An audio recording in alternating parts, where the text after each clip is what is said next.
What we do here at 10:30 is called The Little Big Time, and that's where I and usually Jeff Goodman, but Jeff is kind of late getting to the station tonight, and I totally understand. See, Jeff is, I wouldn't say perpetually late, but he's late pretty often, just because he's Jeff. That's just him. But tonight, I amazingly totally understand, because during, like, the previous hours that I've been here and doing stuff at the radio station, I was constantly checking Yahoo, because we don't have a TV set here. And I'm not a New York Giants football fan. I'm a Jet fan going way back. My dad's a Jet fan, and so he passed that gene down to me, and I've been a Jet fan since, the 1970s. But, as you get older, in most cases, you start to root for the home team. I mean, it isn't so cut and dry in this particular case, like, love the Mets, hate the Yankees, like it used to be, or something like that, or root for the Knicks and don't care about the Nets. With this, okay, love the Jets, even if they have a bad year, but in this case, the Giants really, really showing some moxie and won't back down and won't die down. And what do you know? If you haven't heard the news, ladies and gentlemen, the playoff game tonight in Green Bay went into overtime. It was tied 20-20. And then the Giants kicked off to Green Bay. Green Bay fumbled. Giants got a field goal, and they won the game. The New York Giants are going to the Super Bowl. If you haven't heard, ladies and gentlemen, Giants in the Super Bowl 2 Sundays from now. And the only bad news, aside from the fact that they missed a couple of field goals that would have ended the game in the fourth quarter without having to even go into, overtime, into extra minutes, was the bad news is that, as expected, no surprise, who are they going to meet in the Super Bowl? New England, because New England has been kind of the team of destiny all season long. It just hasn't stopped for them. They went 16-0 during the regular season, and they've won all their playoff games. They won in San Diego earlier today. So it's going to be the New York Giants versus Green Bay on Super Bowl Sunday. Who would have thunk it? I think it's kind of cool, because you've got the one team that's like the most likely to succeed from the fourth or fifth week on. New England was like the team to beat, the team of destiny. By the time they had won 8 straight games, only halfway through the season, people were already starting to write, are they unstoppable? Is this the team of destiny? Is this team going to be part of a legacy? Or what do they call when a team wins 3 or 4 Super Bowls in a row? I'm blanking on the word, but you know what I'm talking about. Is this going to be a dominant force for the decade kind of thing? Well, granted, the writers were right, at least for this season. They went 8-0, and then 9-0, and 10-0, and 11-0, and then ultimately 16-0, and now I guess they're 18-0, and they got one more game to go. And the only thing standing between the New England Patriots and the Super Bowl trophy are a little club that went 10-6 during the regular season, that had ups and downs. They started down, and then were almost counted out, and then got better, and got a lot better, and then kind of stumbled a little bit, and then got better again, and then won a couple of playoff games, and here we are. Giants, Patriots, Super Bowl Sunday, 2 weeks from now. Oh boy. And, I shouldn't be this excited because I'm not even a Giant fan, but, it's a little vicarious thing. The weather's so cold out, and it's been gray, and it's the middle of January, and the New Year has palled. We don't feel like that Happy New Year mood anymore. It's just winter. And so when you get something to be really happy about and rejoice about, well, why not? And I'm looking forward to talking to my co-host on The Little Big Time, Jeff Goodman, when he gets there, because he was watching the game.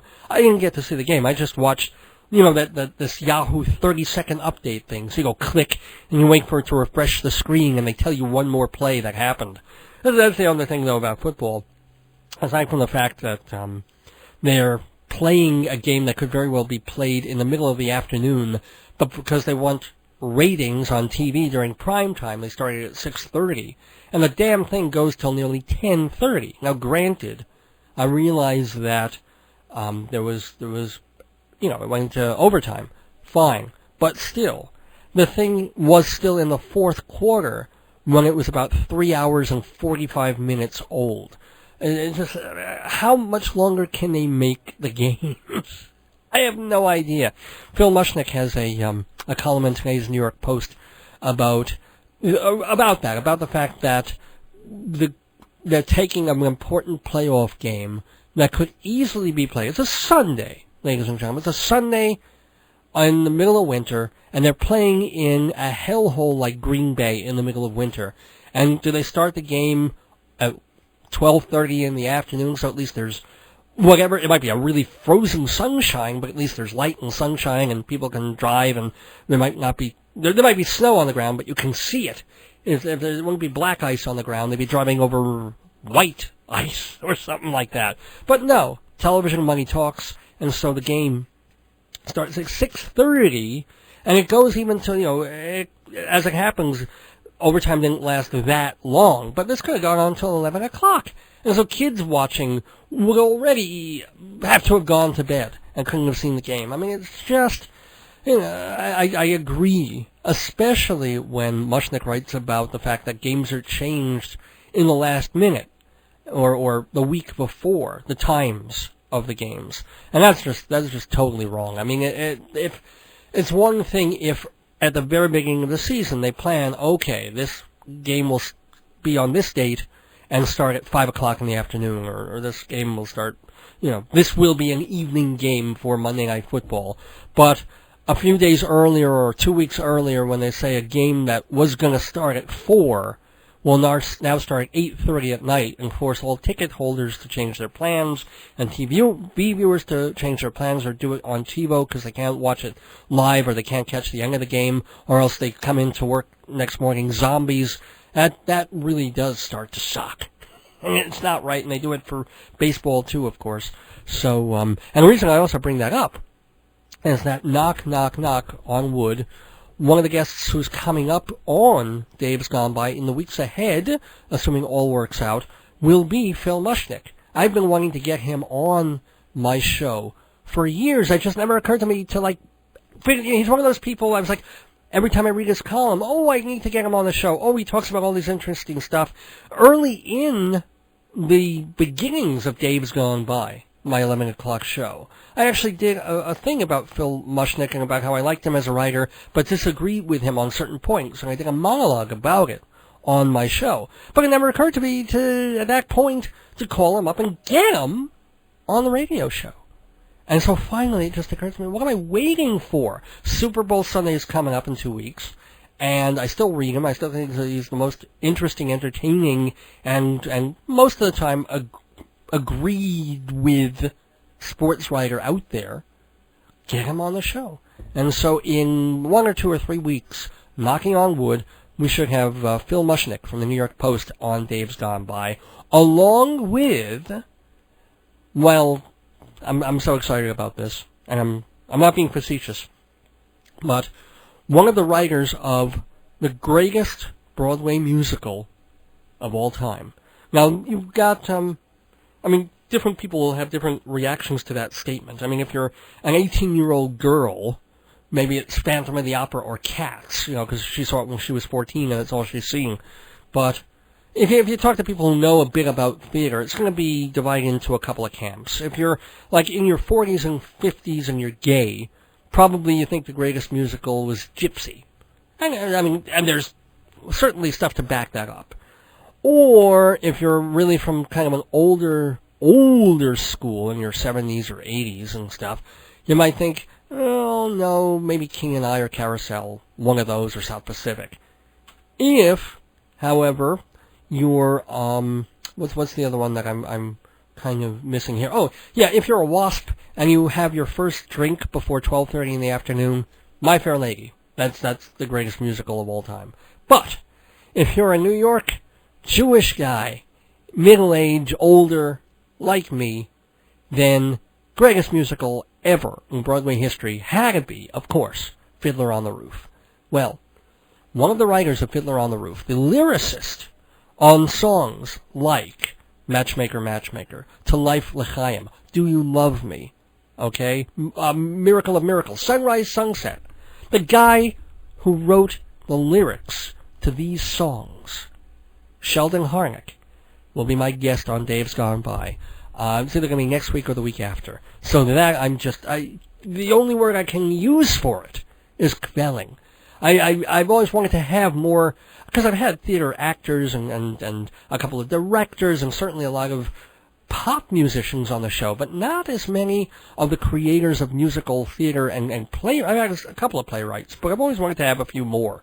And so this really fills a little bit of a gap in there, to have someone who has written such an important and nearly perfect Broadway show is so exciting to me. Sheldon Harnick. And by the way, Harnick did not write only Fiddler on the Roof. He was also the lyricist for She Loves Me, another wonderful musical that's more esteemed now than it was when it first came out. He also wrote Fiorello, which was a terrifically popular musical, and a couple of musicals that flopped too, and that have some good things in them. But hey, none of that matters. He co-wrote Fiddler, and that's all you need to know. And that's why he's going to be in the neighborhood in a week or two or three. So a lot of cool stuff coming up on my regular show, Dave's Gone By, every Sunday night at 11 on WGBB-AM 1240 on your radio dial.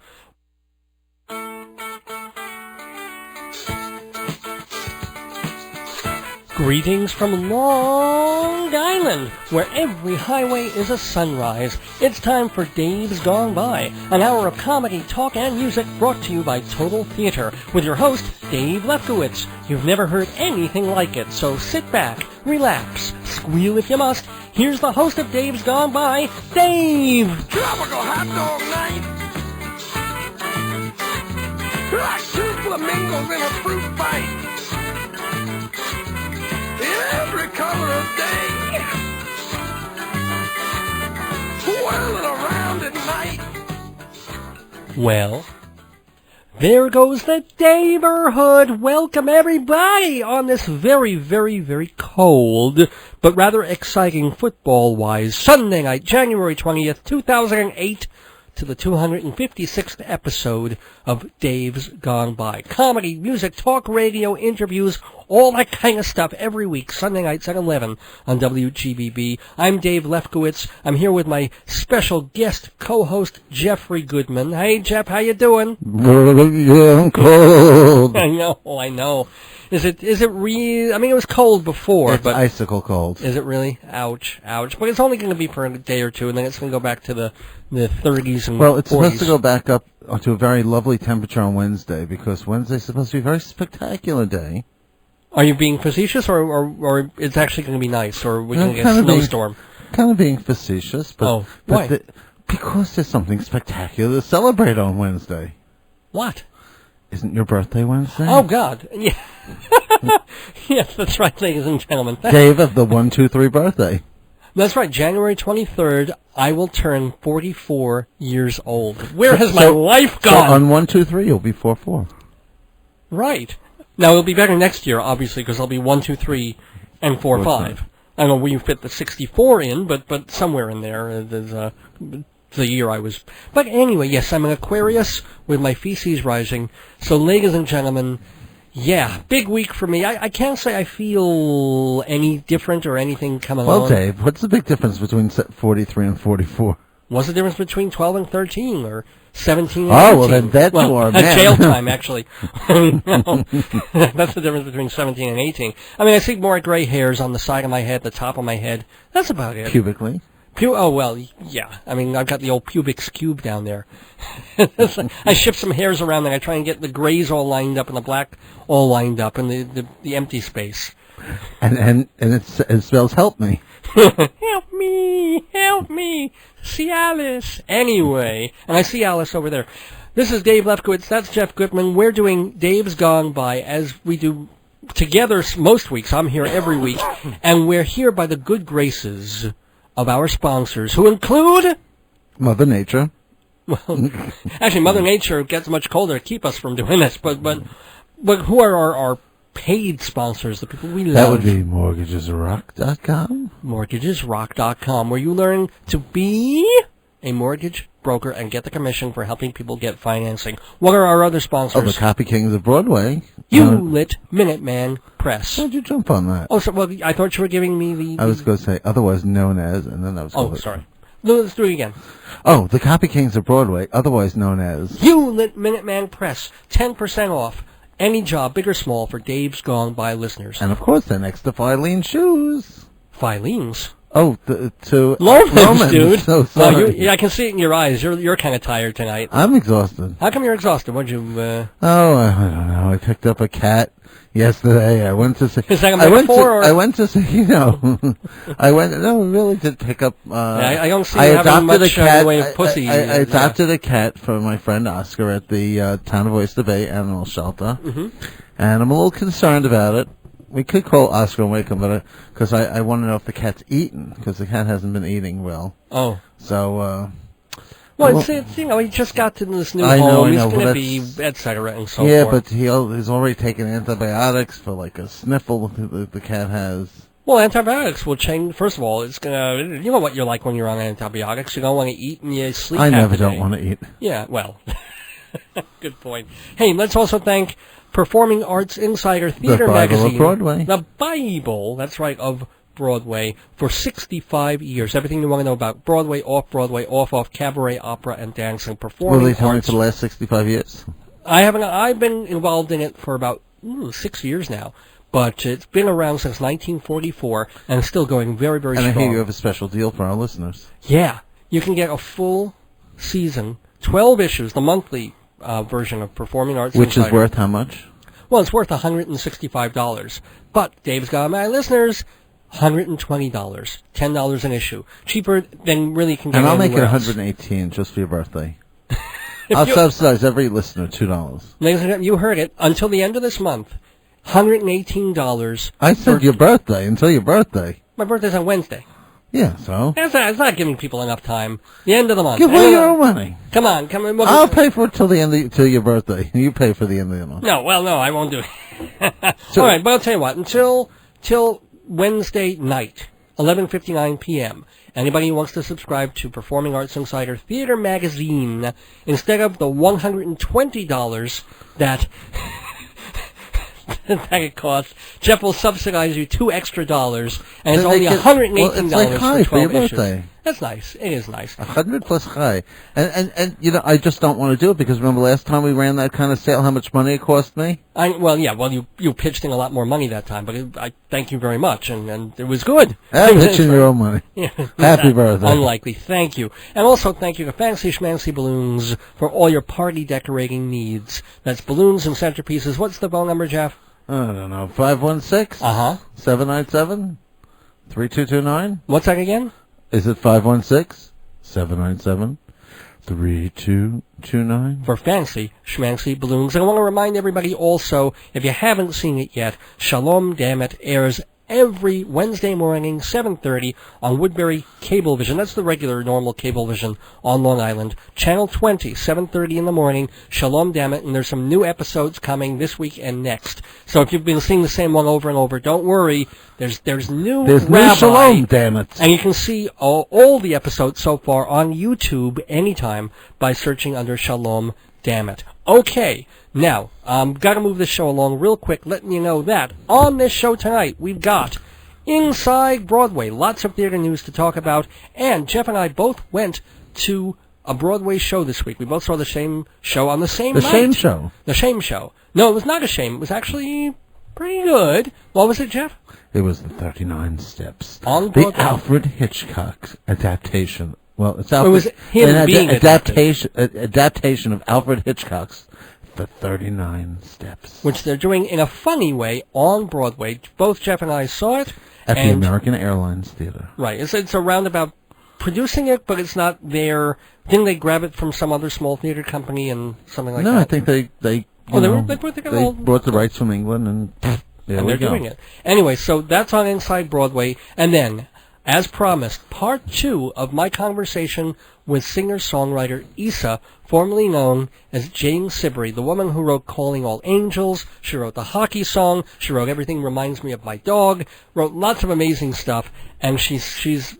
It was an interesting conversation last week. We talked about her career. Now it gets weird. Now it gets into this whole sort of inner psychological weird stuff.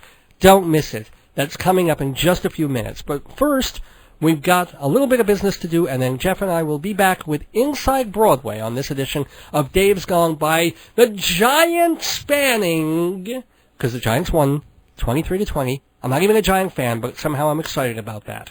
Well, it's because today's the 20th and your birthday's on the 23rd. Therefore, So they won 23-20, so there's the a birthday 23. to today. Yeah, what? Your birthday to today, 23-20. Yeah. I never get when he does these numerological things. All I know is we've got about 1 minute to Inside Broadway. Inside Broadway, brought to you by Total Theater's Performing Arts Insider, your everything theater guide.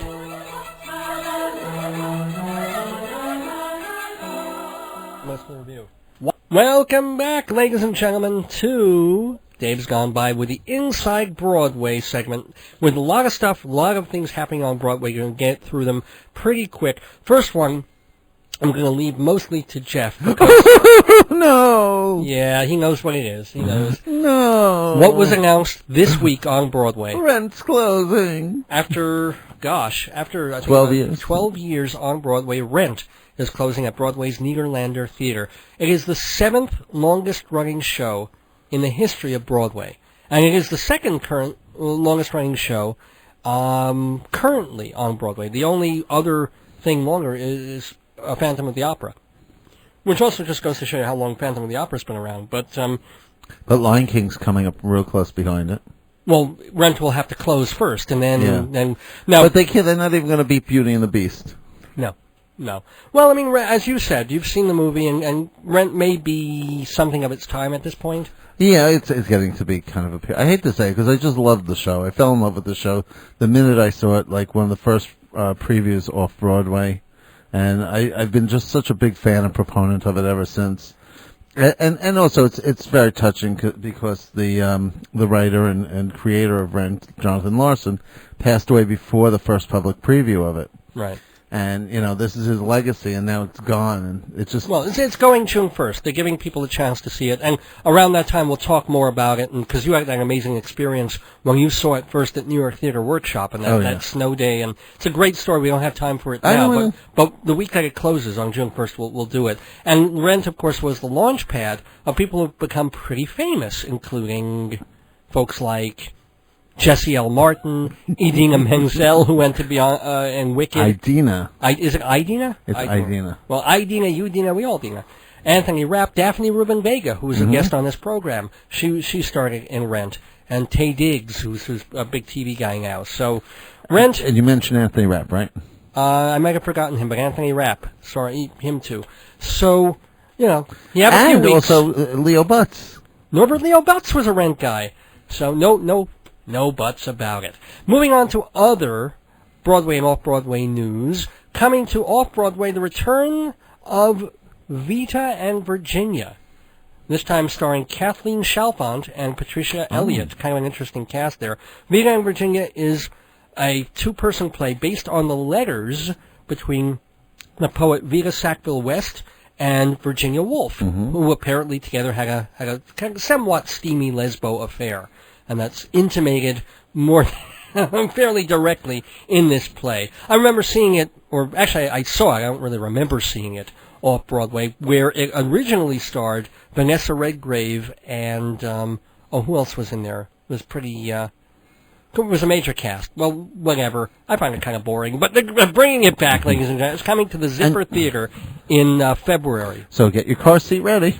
And the kind of cutest thing about it is that they do a one-weekend tryout of this in Arizona. And they quoted Kathleen Chalfant as saying, Tucson is our New Haven, which I thought was kind of cute. Okay. Moving on. You know what else is closing off Broadway this week? Oh, not this week, yeah. but it was announced. is the Fantastics. Yeah, they're closing February 24th. I'm surprised it lasted. I'm surprised it lasted this long. To tell you the truth. I'm not talking about the original Fantastics that ran for 38 years. I'm talking about this revised, which is really the same thing. Yeah. Yeah, in a different theater. In a Snapple. In a Snapple theater. The only cool thing about this, I mean, it's a cute show. It's a nice show with some nice music. The only really interesting part was that one of the authors has been in it. Tom Jones, under an assumed name, Henry Bruce, has been playing the old actor, and he's been in it for the past 2 years. Oh. So the score was written by Tom Jones and Harvey Schmidt. Did you know that? When did you find that out? When the thing opened, I saw him in it. Oh, okay. And I thought, hey, man, he wrote it, he's in it. That was kind of neat. But, so if you have about a month now to see the Fantastics, if you want to, off-Broadway at the Snapple With its creator. Theater. I'm sorry? With its creator. With its creator in it, Henry Bruce, a.k.a. Tom Jones. Also, if you care about off-Broadway, the Lucille Lortel Awards, they've announced the dates for that. It's going to be happening May 5th at the Union Square Theater. The nominees are going to be announced on the 1st of April. And that's when tickets are going to go on sale.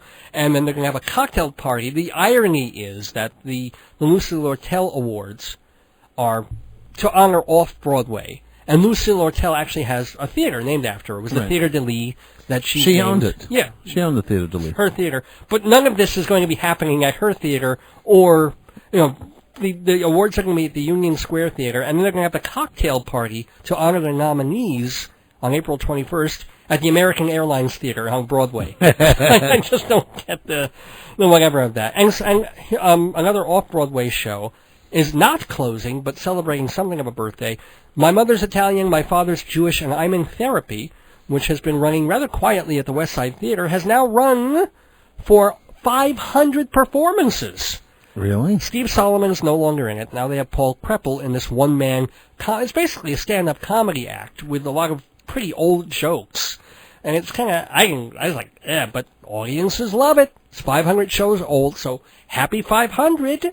They reached it last Thursday to My Mother's Italian, My Father's Jewish, and I'm in Therapy. And finally, in Broadway theater news, in this Inside Broadway edition, the show we mentioned earlier, Happy to Phantom of the Opera.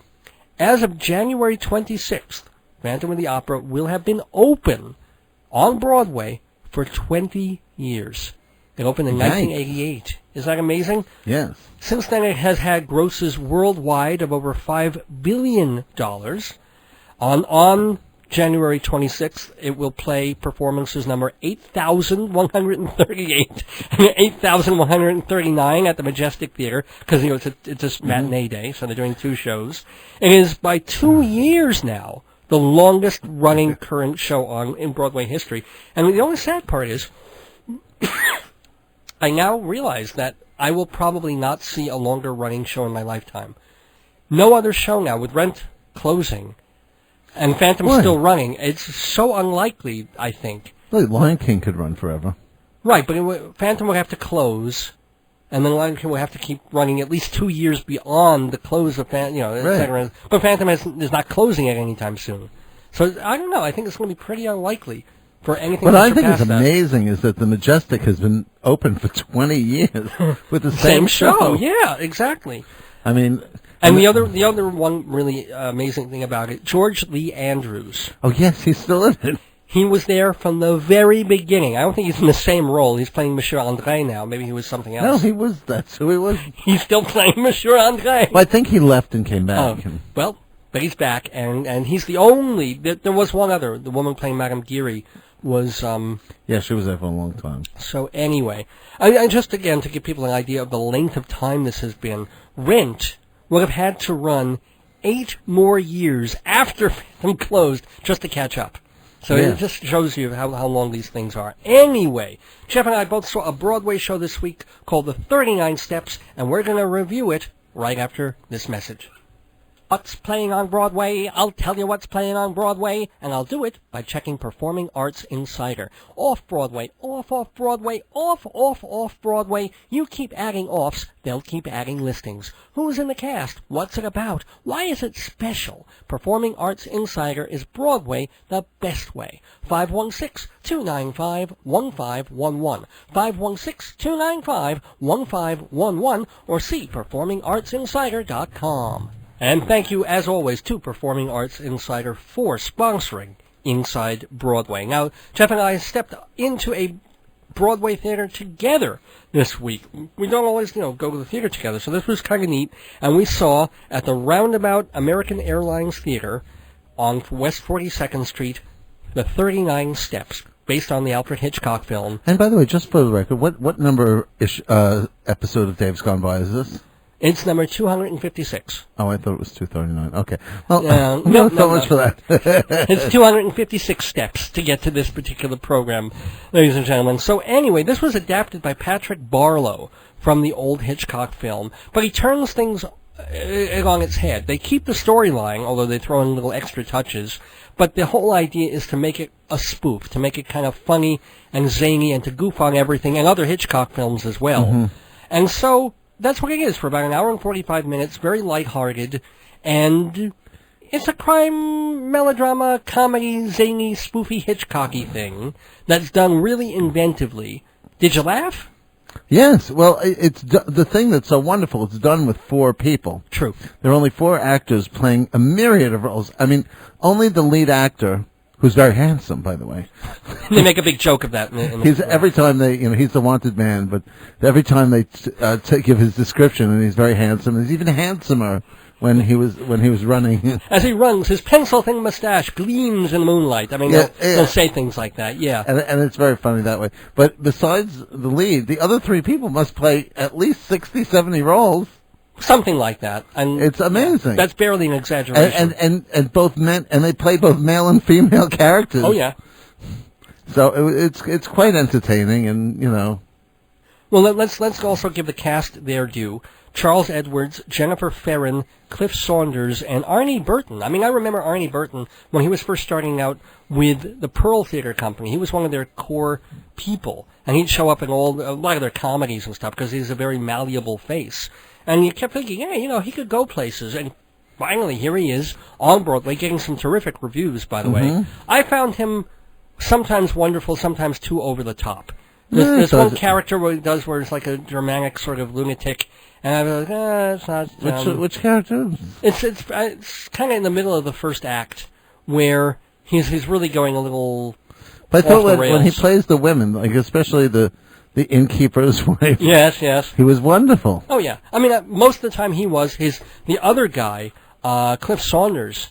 It's just this squat kind of Bob Hoskins-looking man, and he plays a lot of different roles too. He's really funny, and he does this physical flip where he goes flat on his back, and then legs overhead and flat again. That's how he dies. Yeah.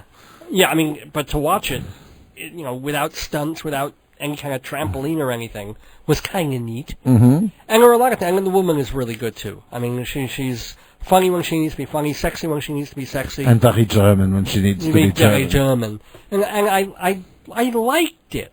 I just didn't laugh so loud. Well, you know what it was? First of all, you never did find out what the 39 steps were. Well, that's a MacGuffin. You're not surprised. It's a formula. There were 39 steps to create this right. spy uranium-230 something formula. So that's the joke of the play too. Towards the end, when the guy's dying, and he's trying to give off the secret of what it is, and he rattles off this thing that could have come out of that character in Waiting for Godot's mouth when he's got the run-on sentence thing. Mm-hmm. Was it Lucky's monologue? I mean, it's meaningless in some kind of code. It doesn't matter. We've gone all through that. That's not what it's about. Right. Even though it's the title. That's classic Hitchcock anyway. But I thought you had one very astute moment when you told me that it reminded you of the play What I Wrote, which was excellent comparison. Both of them very entertaining evening. It's just a lighthearted evening's entertainment. Yeah. I really don't know if it works in that theater. I think it needs an off-Broadway theater. It just felt kind of airless there. I wasn't laughing hard enough, and I wasn't engaged enough to really be. Well, I can't even recommend it that actually, strongly. no, I thought it was good. Uh-huh. I don't think it was, worth the price of admission, full price, Right. at least. But I think it's a very interesting evening of entertainment. I think it's good, but the problem is it wears thin. Okay. It's 4 characters. Maybe if they did 2 spoofs of 2 different types of things. You remember the musical of musicals? And they did the same show 4 different times. Right. That works because you experienced the same thing 4 different times. Well, if they took this 4 character idea and maybe did it with 2 different types of movies, or 2. Oh, actually, that reminds me of the that George C. Scott movie. Remember that there was a film where they made fun of 2 different kinds of films in it. I haven't seen that in ages, but I remember it being pretty funny. When the show was over, I turned to you and I said, it's good, but it just is something missing. It just doesn't play here. It's not here. like classic theater. Well, actually, in some ways, that's the thing. It is, because it's all about the very basics. It's about movement and make-believe, and, someone's holding up a wooden frame that is a window, and that becomes a window, and they step through it, and Oh, yeah. It is the most elemental kind of theater. Oh, well, that's what makes it good. Yeah. But by the same token, I think it does go on a little bit too long. Okay. And they had to they throw in all these nice little things, like the shadow puppet scenes were very funny, and I love that one sight gag early in the thing where he finds the woman dead on his couch, and she's got a knife in her back. Yes. And then she's clutching this piece of paper. And I'm not going to tell people how he gets the piece of paper out of her hand. It was a very, very funny gag. That gag was the big laugher. Only second to how he got out from underneath her. How do you do that? He had to slide out under the chair because she was resting on the arms of the chair. Yeah. Well, no, that was just funny to watch, Yeah. but that wasn't it wasn't a gag thing. That was just funny movement. Anyway, as you can see, it was a kind of an enjoyable show. Maybe I'm liking it a little more in retrospect than because it does entertain you. It just goes on a little much. Okay. Well, that's kind of like this show, ladies and gentlemen. Anyway, so you're recommending 39 Steps. I would buy it maybe at half price. Okay. And anyway, no price at all. Absolutely free for you to keep listening to the next half hour of this broadcast. It's priceless entertainment. Priceless entertainment. Pre-Issa-less entertainment, because we have singer-songwriter Part 2 with the one and only, the lovely and very, very talented Issa on Dave's Gone By, coming up right after these messages. La la la la la la la la la la la la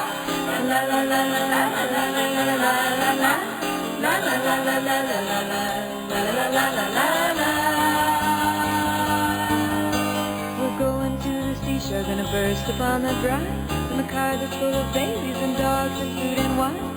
Then in our suits and salt my hair, and everyone feeling so fine. The sky is so blue, you can see right through. La la la la la. My heart it is so big, I can't get through the door. That's what I'm here for.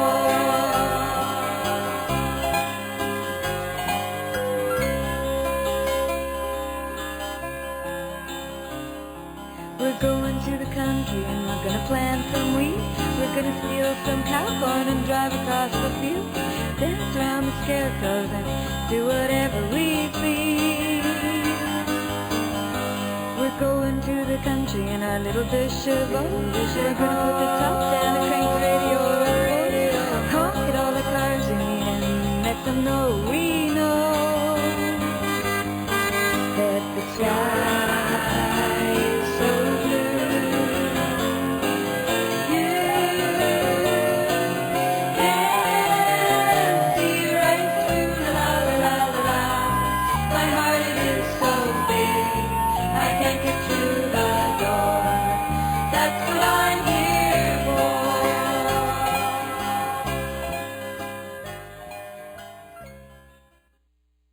We're talking, by the way, with Issa, and thrilled to be doing that. Do you have a couple more minutes? I do. I don't feel very coherent tonight, so I hope that I'm still making sense. But Well, I never make sense. So between the two of us, we're completely illogical. But that's the nature of this program. It's fine. Oh, no. I'm counting on you to make me sound good, Dave. Oh, well, I'll do it in the editing. Believe me, the whole interview will be 3 minutes long, and it'll sound amazing. No, I'm kidding. Just kidding. And your mom was great, by the way. She's fabulous. I don't believe anything she says. Fair enough. I'll tell you something different next time. Now, let's get to the art. I'm sure that's more interesting to you and more fun for you to talk about. So let me ask you a really dumb question that people ask songwriters. Which comes first, the music or the lyrics? Do people really care about that? I mean, are you really... Well, yeah. I think that I care about the process. So I'm kind of curious what your process is. I bet you've heard from other artists that sometimes they can't even remember how they wrote a song. Sure, absolutely. Yeah. And I also... Yeah, sorry. I talk to a lot of theater writers and composers. So, some of them just do the melody, or someone will come up with a phrase and that turns into a song. So it is interesting to me how the process happens for different kinds of songwriters. That's why I asked. Uh-huh. Yeah, well, sometimes I can't remember how did I ever write a song. It's a wonder to me. I don't have a clue. That's how far songwriting is from the normal state of mind, I think. But when I am in that mode, actually I described it in Vladimir, a song called Vladimir, Bird in the Cradle. Mm-hmm. Something captures me, and then I try to capture it back. So it's really simply a power struggle, and there can't be equilibrium or rest until you're both sort of frozen in the middle of the ring. Huh. So if something moves me, I really can't rest until I've captured it somehow. Isn't that a terrible thing to do to something? It is just really enjoyable. I'll just keep paraphrasing my songs. And in Writers Are a Funny Breed, I think, I say, what if we just let things be? Writers are a funny breed. Why can't we just let things be? And that will be the end of the road for a writer. Yeah, artists can never do that. They never let things be. They've got to always push and kick and tear a little bit. That's what it's all about. Really? I'm sorry? Really? I said, really? I think so. I maybe come from a different sort of more, aggressive and unsettled place. Maybe I'll be different in a couple of years. I don't know. Okay. Do you believe we have to suffer to create something? No, absolutely not. I think you can be in a really joyful place, but you while can kick and fight and bite in a happy way. Yeah, absolutely. But you're still. You can start something and get a third of the way through it in absolute yeah, this is going, but then you have to finish it, whether it's a play or a song. And especially since some of the songs you write are now 5 or 6 or 8 minute mini epics, like Grace Hospital or songs like that, where that doesn't just come out in one thing and you get up from the piano and 45 minutes and it's done. So there's some grappling going on and some weeding and some heavy work with the pliers and the scissors. Or am I wrong? I think that you're trying to eke all my dirty little secrets out of me. Oh, well, yeah, that's my happen. job. Mm. Yeah, no, it won't happen here. Not with my mother in the room, anyway. Oh, okay. Well, I was also tempted to ask about the personal life of whether, the really typical sort of stuff of what is your social life, if you don't mind, whatever. No, I'm surprised more people don't ask me about it, and it actually makes me feel hurt that people don't ask me more about it. No, I'm just kidding. Maybe. Well, basically, I don't have much of one because I don't live anywhere. And well, your mom's in a hotel room with you. That tells you something right there. But no, I kid. Yeah. No. No, today is actually, it is big day. It is my uncle's 90th birthday, and this is Siberry. He and his wife were the inspiration for me changing my name to Siberry. So. Oh, okay. Very special day. So, and now my personal life. No. What were we talking about? Songwriting? Oh, the lyrics. Now. No, so I don't even, and forgive me for not even knowing this or if this is too personal, but I honestly don't know your orientation. And it's maybe none of my business, but I'm curious. North? Canadian. That's your orientation is Yeah, Canadian. I'm up there. Uh-huh. Well, when was the last time you were in a relationship? Hello? Yeah, I'm here. Oh, sorry, I lost the... Yeah. I don't know. I don't know. A good one, a bad one? Can you be more specific? Anyone that wasn't like just a date, something that was a real sort of a couple turning into a couple, even if it didn't end well. Coupling. Oh, coupling. Well, yeah, okay. Gee. Can I get back to you on that? Sure, if you want to be on another episode. Okay. It might be a few years, but... Now you know why people don't ask you these questions, okay. I'm kidding. Well... No, but is it a sore spot, or is it just like so personal that you don't... It's not a sore spot, it's more I just can't remember, partly. Oh. But orientation-wise, I really think that's none of anyone's business. Okay. And I'm always, don't be too nice about it. I'm always surprised when people introduce themselves with their orientation, or that I really think, I don't know.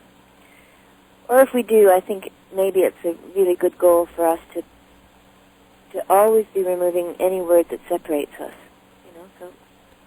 or separates us in a superficial way. So maybe our question is: Are you gay? Are you straight? Are you black? Are you white? Are you Asian? Well, I know you're white. No, and female. So, yeah. Well, so you think. Fair enough. Okay. I haven't checked the chromosomes, but yeah, I'm assuming that there's a femininity there. Well, I have more feminine energy than masculine. See, I'm actually too precise because I think the ultimate marriage is within, and that means that would be probably even parts male and female. So, okay. And you didn't ask which life, or how many. I mean, I have been male in other lives, and I have been female. Are you talking about this life? Yeah, I tend to be a this life kind of a guy. I know I'm being a little glib, but I am a this life kind of a guy. Okay. Because in my next life, I'll be on NBC. Yeah. Oh my gosh, No, you're old-fashioned. Yes. Well, yeah, I am. Going backwards. Okay. I mean, I totally admit it. I'm a thoroughly middle-classy kind of ghetto consciousness. Not ghetto like black ghetto, but ghetto like Jewish Warsaw ghetto kind of, what's wrong with him kind of a guy. That's me. That's where I come from.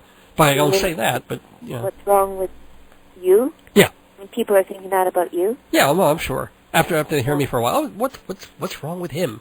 And then they hear me some more, and then they don't care. So. Yeah, you don't mean... No, not with you. With me. Believe me. No, I hope you don't mean that about you either. No, Anyway, what's a middle-class ghetto? Well, I'm saying that, like, the shtetl mentality, the mentality that comes out of Brooklyn, New York, and being Jewish and being oppressed for however many thousand of years, even though I'm not particularly oppressed now, I'm one of those people who oppress themselves. And so, I've got enough to contend with living this life, let alone worrying about if I was a sheep 2,000 years ago in Babylonia. That's all I'm saying. That's all you're saying. Yeah. I told you we shouldn't have gone here. Oh, well. Well, the next obvious question is, I mean, do you think time is linear, or are all our lifetimes happening at the same time? I mean, if we're going to be precise in our communication. Well, if we want to be precise, I don't know. And with all due respect, I don't think anybody can know.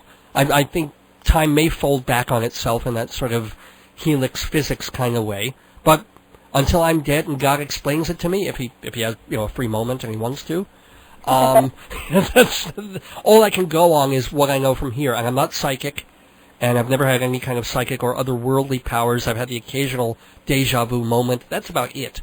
So I have to go from a very prescribed kind of, this is my life, I'm here, I die, I may come back, I may not. I can't leap into a place where people like you go and say, oh, well, this is just this particular life. And there's another life that I'm leading right now somewhere else, and then a life that will happen when I die and come back, and blah, blah, blah. When I die and fold back upon myself. As it were. As it were. And as it were in the beginning. I'm not, yeah, I should be asking you these questions. But... Well, I must say I'm a little bit concerned because you're not painting a very attractive picture of yourself. Well, okay. I'm not necessarily... I mean, I'm concerned for yourself, because I don't believe that's true, or you wouldn't have a radio show called Days Gone By. Well, I can be nostalgic, and I can value old times and things that make me happy through my life. Doesn't necessarily mean I have to believe in a further life beyond, or that I had all these past lives or future lives. I mean, no, I didn't mean that, and I'm not saying I believe in that either. Oh. I don't care about that, but I mean, just you're painting yourself as, I don't know how well you do on, partners.com.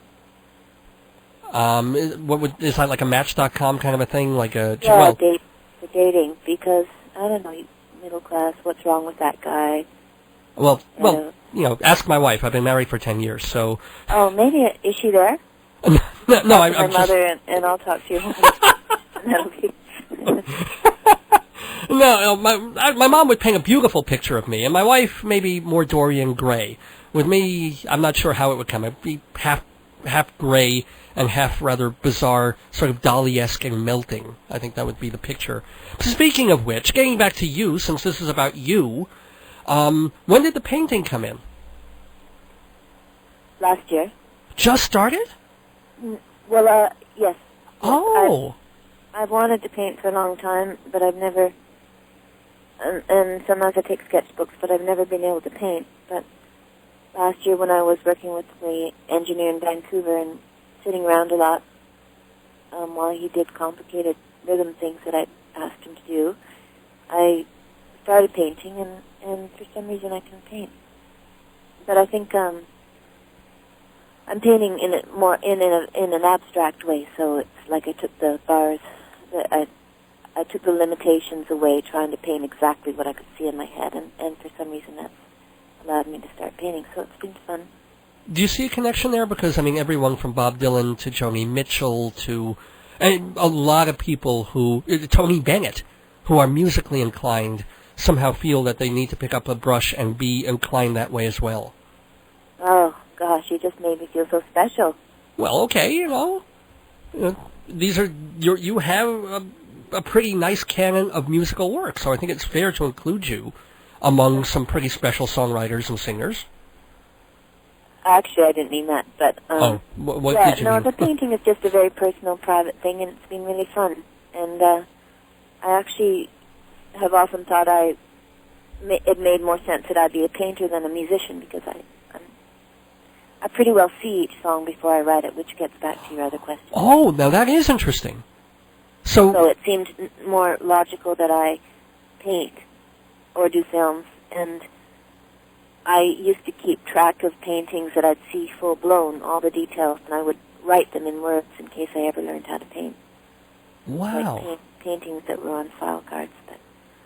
So, I mean, this is kind of an obvious thing, but, like, when you wrote Lena is a White Table, did that you just suddenly see a white table and then the song came? Yeah, I could see the breeze and the post at the corner of the porch and the quality of light, and and the people, the sort of hosers on the hill talking to each other about playing darts, but oddly, that song I think is one of the saddest songs I've ever written, because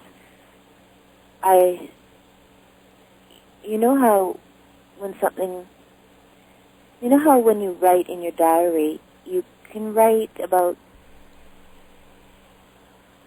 the middle spectrum of your life, but the happiest moments and the worst moments never go into the book. So if anyone ever got a hold of your journals and wrote, the biography of blah, blah, blah, which I wish people would stop doing, because I think people should I just feel terrible when I hear, well, okay, I don't feel terrible.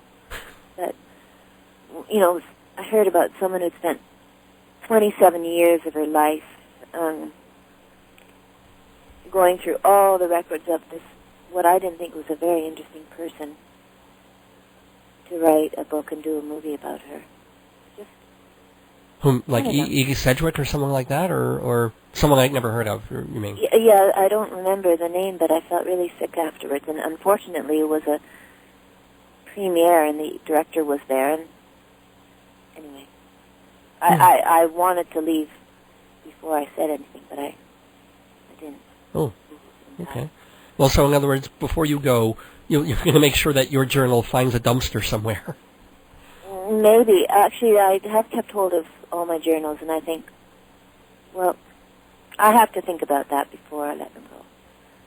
Well, that's fair. Those are the hardest things, the real things that are a reflection of your soul, I suppose. The closer you get to the quick, when you get rid of your possessions, you get, the things you love. And there's no reason to get rid of them.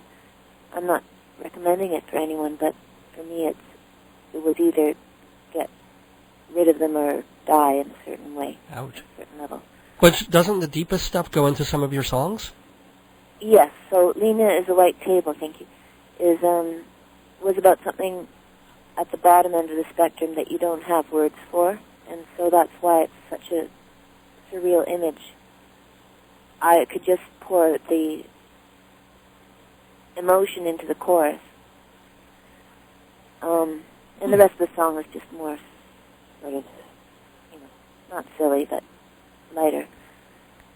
So that's a song about something I just didn't have the words for. Huh. And so I didn't use normal words. You know when people are in a state of shock and they start to babble, but they're saying something? Right. Well, yeah, there's something behind it, yeah. Yeah. And so when you hear people who are supposedly mentally ill, it's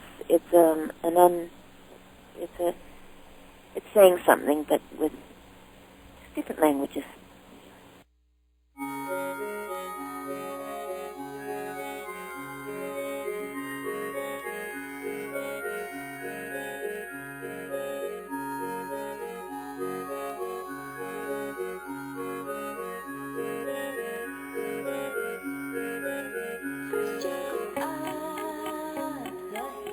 Don't forget to say the church.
Moby Dick, Ulysses, War and Peace, the Bible. Big freaking deal. If you want to read a real book, a funny book, try Marriage, Babies, and the End of the World, a collection of comedies by Dave Lefkowitz, me, the host of Dave's Gone By. Each play is stage-tested and relatively safe for public consumption. Marriage, Babies, and the End of the World, available from Holvo Books on the Dave's Gone By website. It's the great American something. Hello, everyone. This is Issa, and you're listening to Dave's Gone By on WGBB.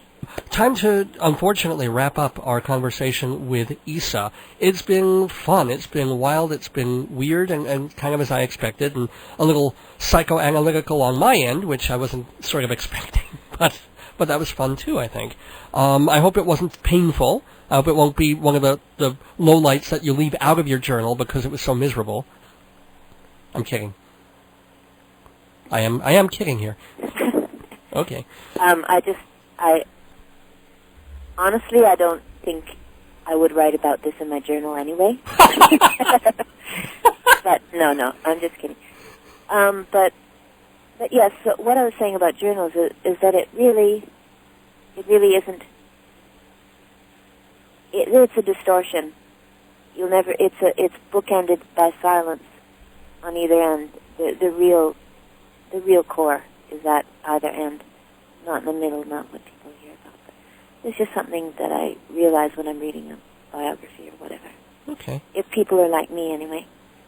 Well, to hear the silences and the sounds of Issa, I guess we should have said this a while ago, but, you do have websites where people can download for various things and your music and your tchotchkes, as it were. One is IssaLight.com, right? And the other is, you still have the Sheba website as well, the Sheba Records. .ca, that's where all the music is, yeah. So, and you can get to Sheba from IssaLight.com as well. Yep. There's a link. So, if you want to support Issa and her vision and her music, that's the place to go. Please don't say that. Oh no, why not? I don't want to be supported. If they want to check it out, sure. Okay. Well, I'm glad you can support yourself. I'm glad that you're self-sustaining and I'm not, but I just don't want to ask. Or it sounds funny to me. No, I need nourishment, and I need, but I know that I'll get it, and I just want it to come. I don't know. Just don't say it like that. Okay, that's cool. If you want to check out Issa's work, just to look at it and to see and to hear it, that's the place to go, IssaLight.com. And also, of course, to see her. One of the reasons we wanted to talk to her a month ago was she was playing at the Bottom Line. That's where I saw her years ago. She was playing at Joe's Pub, and I'm sure you'll be back there at least once or twice in 2008, I hope, in New York. Yeah. Well, good. And of course, you're invited back on the show when you're back in town, and I think it's been... Yeah, I might have to make a personal visit just because I am concerned about you, Dave. Well, thank you. So our door is open here in the neighborhood. If you can schlep out to Babylon, Long Island, maybe you play Stevens Talk House or something like that, by all means. Please come in. House? Oh, there's a place in on the East End called Stevens Talk House where a lot of the folk performers and well, I'm not that you're a folk performer, but people who aren't heavy, big rock bands and who are for a more intelligent, sort of discerning audience play. What the heck? It was a compliment. Then? Oh, okay. Well, what do you? Okay, how would you describe yourself? How would you, if you were to describe your music, what would you call it?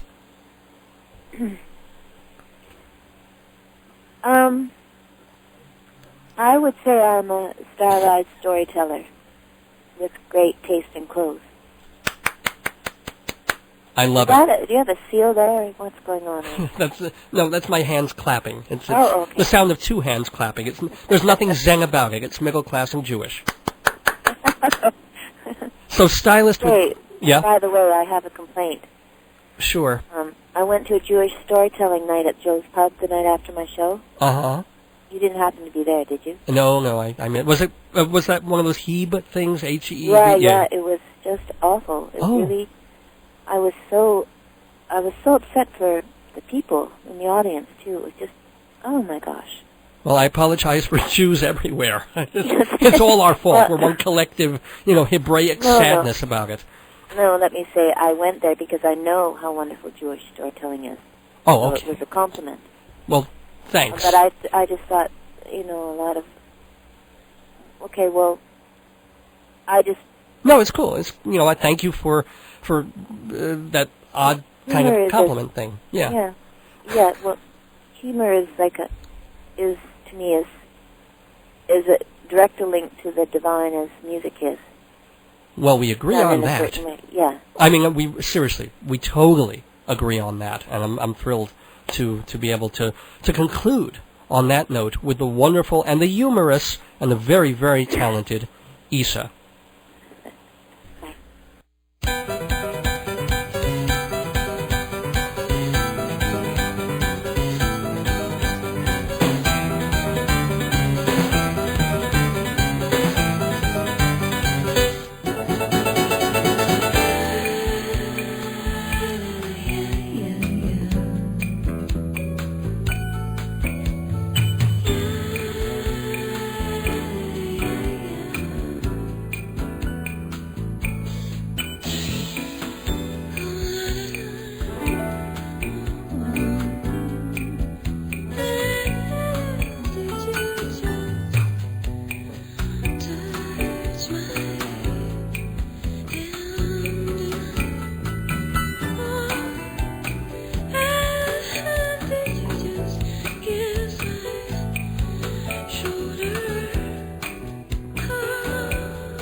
Sponsor me, Dave's gone by. Run your ad, folks will buy. If you want to reach the public, sponsor me. Advertise on this program for incredibly reasonable rates with long-term discounts. See prices at davesgoneby.org or call 516-295-1511. Sponsor me. If you're wise, on Dave's Gone By, you'll advertise. If you want to be successful, sponsor me.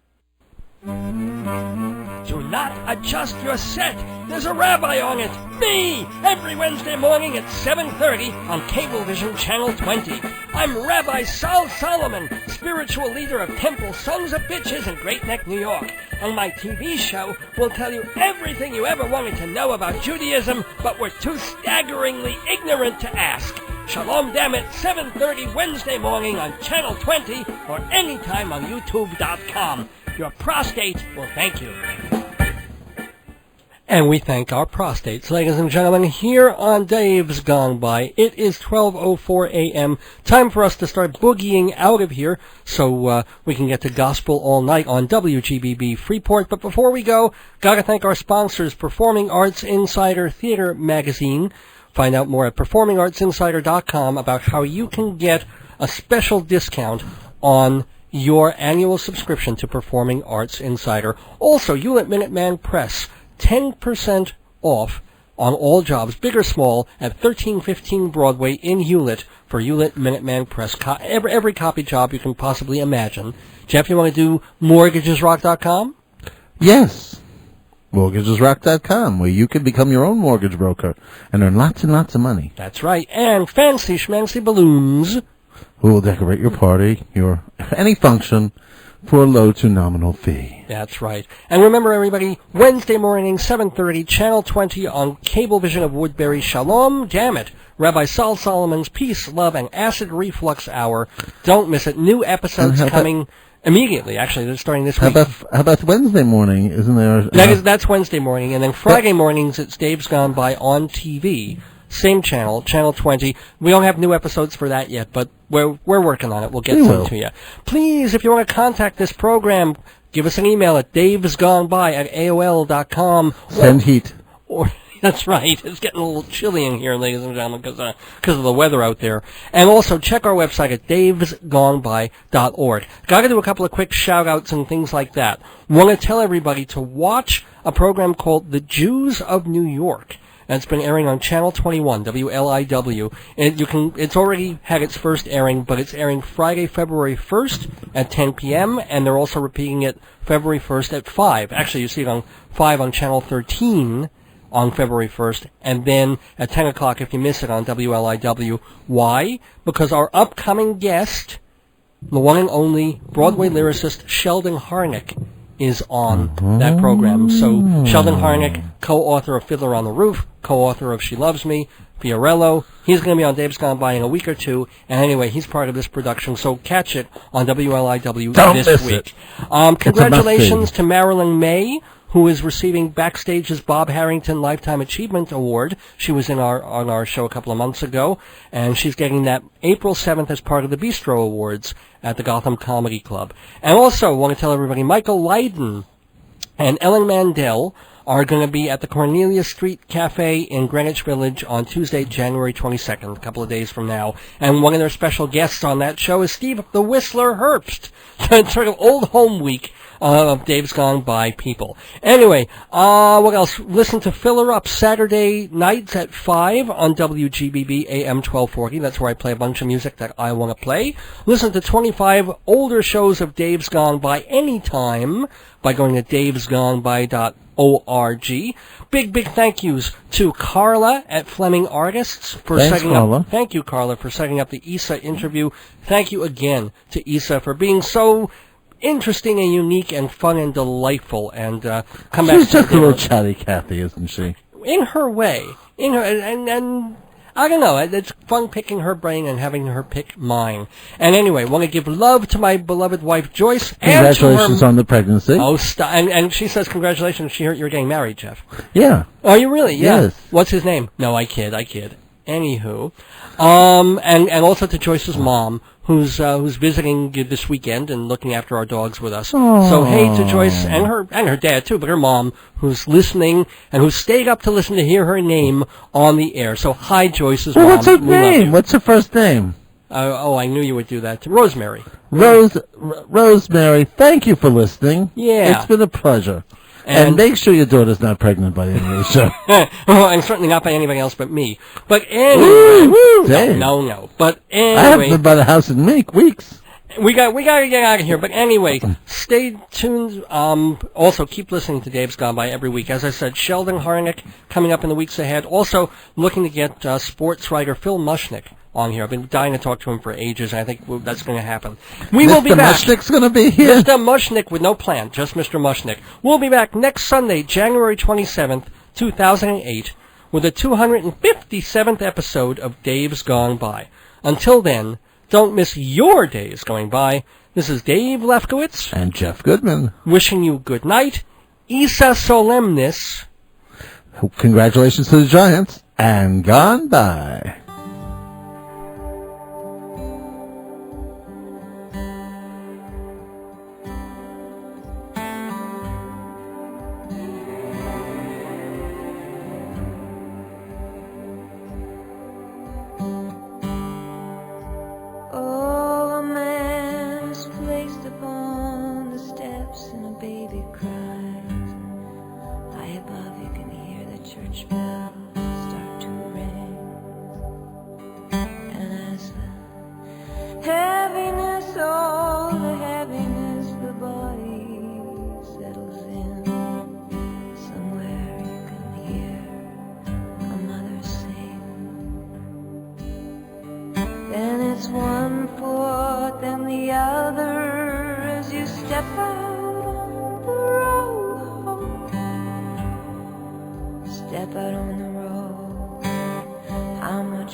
Oh